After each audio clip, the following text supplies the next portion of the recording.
आज हम बात करने जा रहे हैं 10+1 class political science subject HP board की। सबसे पहले आप गूगल पे जाके एचपी बॉस टाइप कीजिए। आपको यहाँ मिलेगा hpboss.org। इसको क्लिक करने के बाद यहाँ पे hpboss.org पे क्लिक करेंगे दोबारा, तो ये जो एचपी बोर्ड की साइट है ये ओपन हो जाती है इस तरह से। और यहाँ पे डाउनलोड ऑप्शन है। डाउनलोड में हम बहुत चीज़ें देख सकते हैं।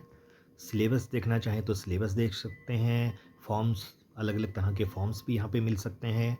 स्टेप वाइज मार्किंग, अगर आप चेक करना चाहें कि किस तरह से मार्किंग सिस्टम है एचपी बोर्ड का आपके सब्जेक्ट का, तो आप यहाँ पे भी कर सकते हैं। O M R specimen +2 class या मैट्रिक क्लास। अगर आपने को याद नहीं है कि आपने 10th में OMR शीट कैसे भरी थी और +2 के एग्ज़ाम देने जा रहे हैं, तब भी आप इसको देख सकते हैं। या आप मैट्रिक में पहली बार बोर्ड के एग्ज़ाम देने जा रहे हैं तो भी आप देख सकते हैं कि कहाँ पे आपने क्या क्या रोल नंबर कैसे भरना है, तो वो आपको यहाँ पे मिल सकता है। लेकिन हम बात करने जा रहे हैं यहाँ पे मॉडल पेपर पे हम क्लिक करेंगे। मॉडल पेपर हर क्लास के हैं, लेकिन आज हमने बात करनी है 10+1 क्लास की और पॉलिटिकल साइंस की। तो फिलहाल हम चलते हैं पॉलिटिकल साइंस सब्जेक्ट की तरफ।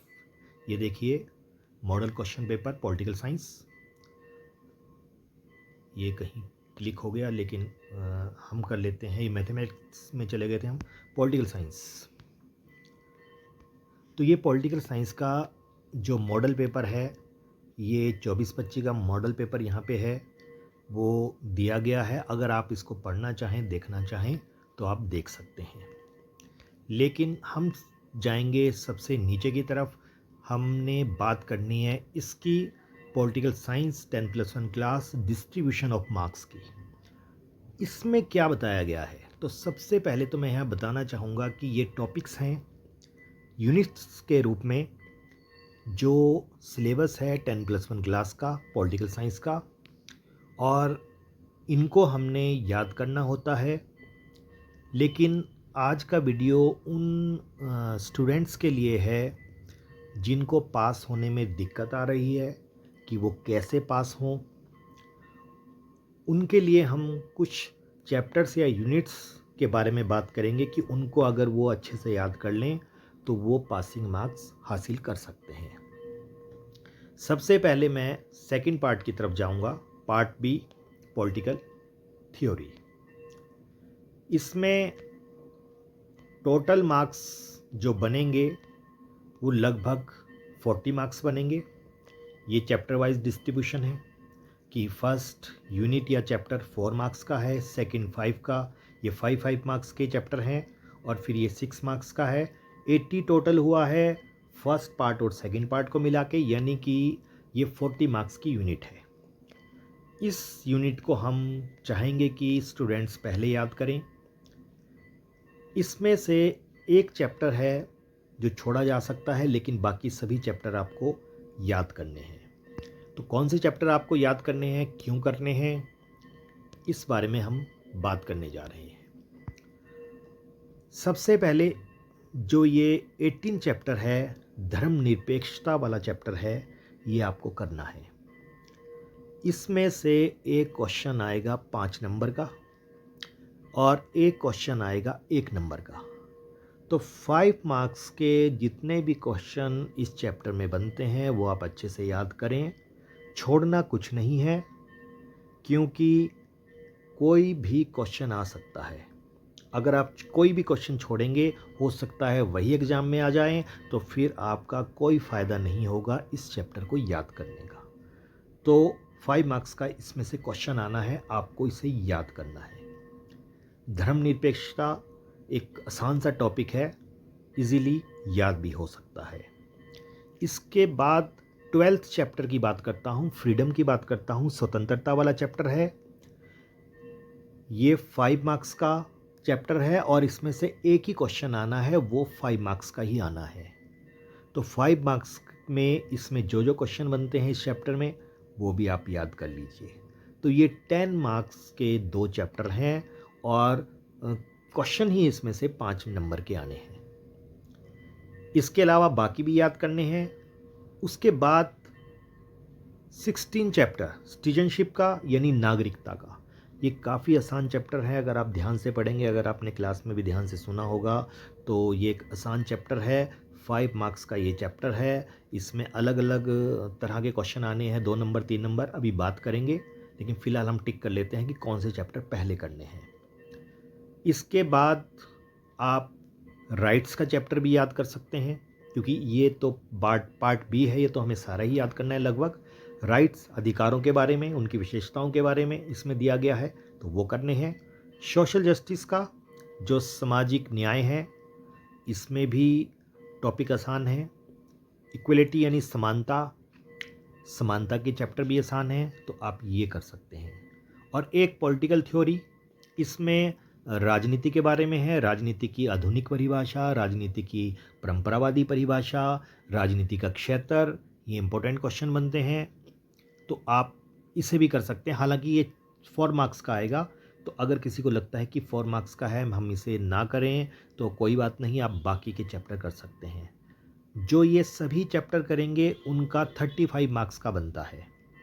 और ये आसान चैप्टर्स हैं, इसलिए मैं बात कर रहा हूँ बार बार कि अगर इनको आप याद करने की कोशिश करेंगे तो ईजीली आपको याद हो सकते हैं। तो 35 मार्क्स का बहुत अच्छा, अगर आप पेपर करके आते हैं तब भी आप 26 मार्क्स जो कि पासिंग मार्क्स हैं वो ले सकते हैं। लेकिन मैं ये भी एक बात रखूँगा कि पार्ट ए में से भी हमें कुछ चैप्टर इम्पोर्टेंट करने चाहिए। वो कौन कौन से हैं उसकी भी बात कर लेते हैं। ये है पार्ट ए। पार्ट ए में से अगर हम चैप्टर करना चाहेंगे, और मैं चाहूँगा सबसे पहले आप ये लेजिस्लेचर वाला जो चैप्टर है, 5th यूनिट है, ये यूनिट दी गई है, चैप्टर नहीं है, ये यूनिट है, ये करनी है। इसमें 2 चैप्टर बनते हैं आपके। एक तो बनता है लोकसभा और राज्यसभा के बारे में, जिसमें उसमें शक्तियों के बारे में बात करनी है। इम्पोर्टेंट क्वेश्चन है, 5 मार्क्स में लोकसभा की शक्तियाँ या राज्यसभा की शक्तियाँ पूछी जा सकती हैं। और एक क्वेश्चन और है लोकसभा के अध्यक्ष की शक्तियाँ, वो भी पूछा जा सकता है। दूसरा चैप्टर है इसमें विधानसभा की शक्तियाँ या विधान परिषद की शक्तियाँ। अगर आप लोकसभा राज्यसभा को अच्छे से याद करते हैं, उसके बाद विधानसभा या विधान परिषद पढ़ते हैं, तो आपको लगेगा कि बहुत सी बातें मिलती जुलती हैं। यानी लोकसभा राज्यसभा में से ही कुछ पॉइंट्स आपको विधानसभा और विधान परिषद के भी मिल जाएंगे। तो आपको ज़्यादा मेहनत करने की जरूरत नहीं पड़ेगी अगर आपने लोकसभा राज्यसभा को अच्छे से याद कर लिया है। और इसमें से 5 मार्क्स का क्वेश्चन आना है।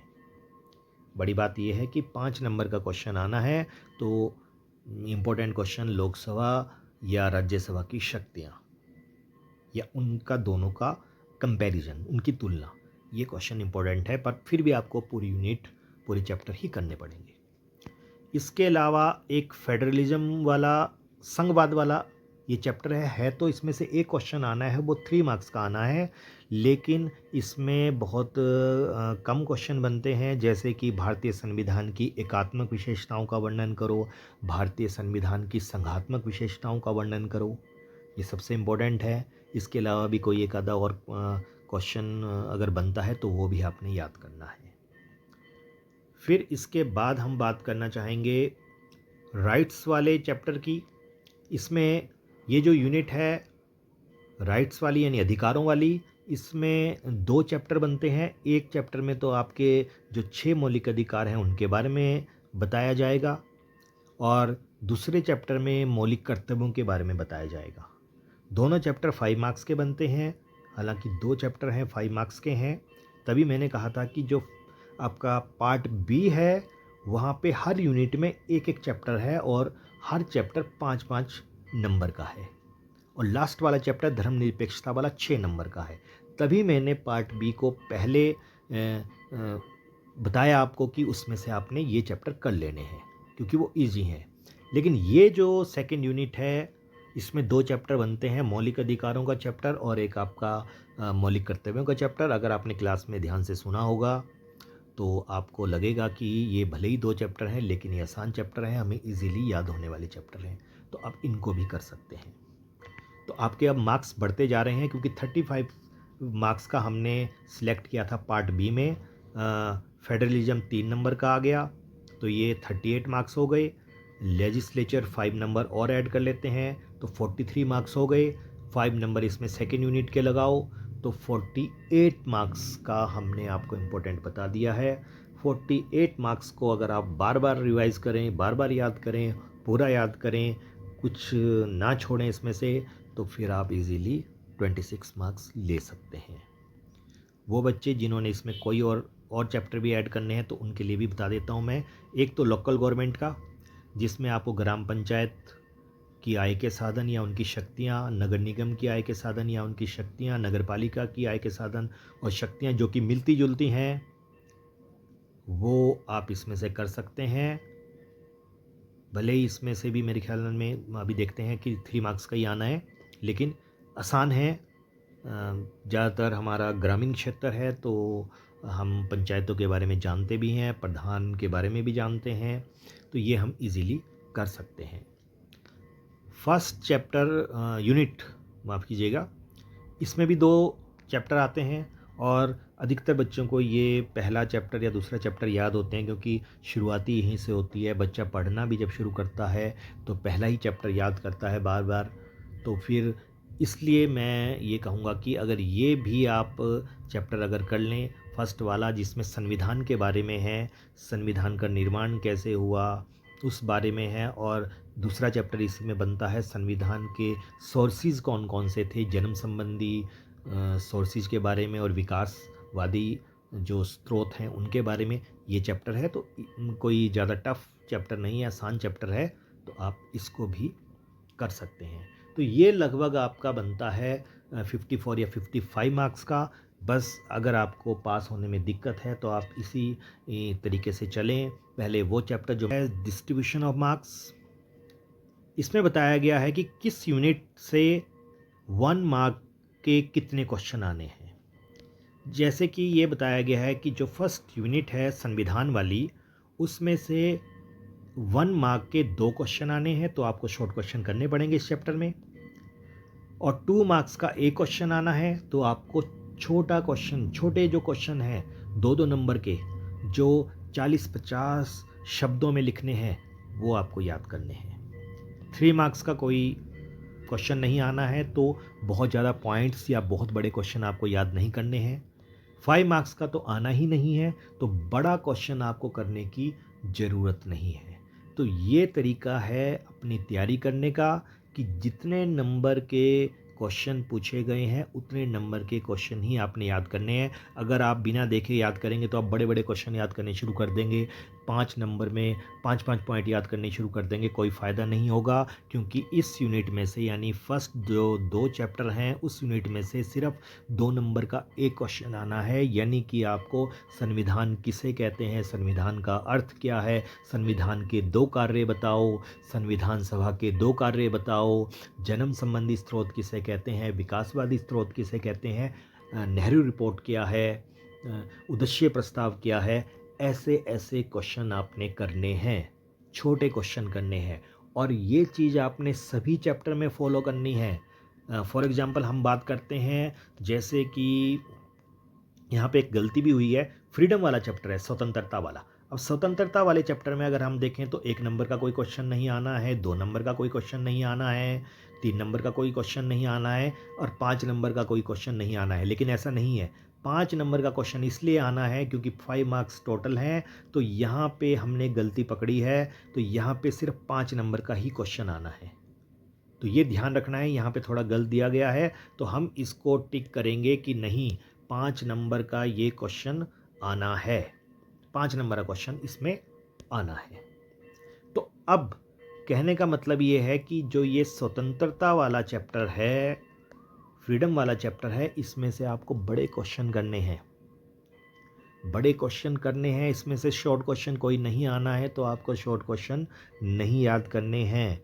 इसमें से 5 मार्क्स का आना है फ्रीडम में से, तो 5 नंबर के बड़े बड़े क्वेश्चन आपने सारे कर लेने हैं, चाहे वो स्वतंत्रता के प्रकार पूछे जाएं या और कोई क्वेश्चन पूछा जाए। इसी तरह लास्ट है 18 धर्मनिरपेक्षता वाला। ये थोड़ा बाहर निकल गए हम, लेकिन कुल मिला के बात यहाँ पे हमने पूरी भी कर दी है। कि धर्मनिरपेक्षता वाले चैप्टर की बात कर रहे थे, तो उसमें भी एक शॉर्ट क्वेश्चन आना है 1 नंबर का, तो उसके शॉर्ट क्वेश्चन याद करने पड़ेंगे, और एक 5 नंबर का क्वेश्चन आना है, तो आपने बड़े क्वेश्चन करने हैं। तो कुल मिला के ये एक तरीका था, अगर आप इसको फॉलो करें तो आप 10+1 क्लास में आसानी से पास हो सकते हैं। तो इस साइट पे जाइए, आपको यहाँ पे मॉडल पेपर भी मिलेगा, और मॉडल पेपर के बिल्कुल नीचे मार्क्स डिस्ट्रीब्यूशन भी आपको मिलेगा। इस हिसाब से अगर आपने अब तक बिल्कुल नहीं पढ़ा है, ठीक है, ध्यान से याद नहीं किया है, फर्स्ट टर्म सेकंड टर्म में आप पास नहीं हो पाए हैं, तो भी आप फाइनल टर्म यानी मार्च में पास हो सकते हैं। आज के लिए इतना ही। धन्यवाद।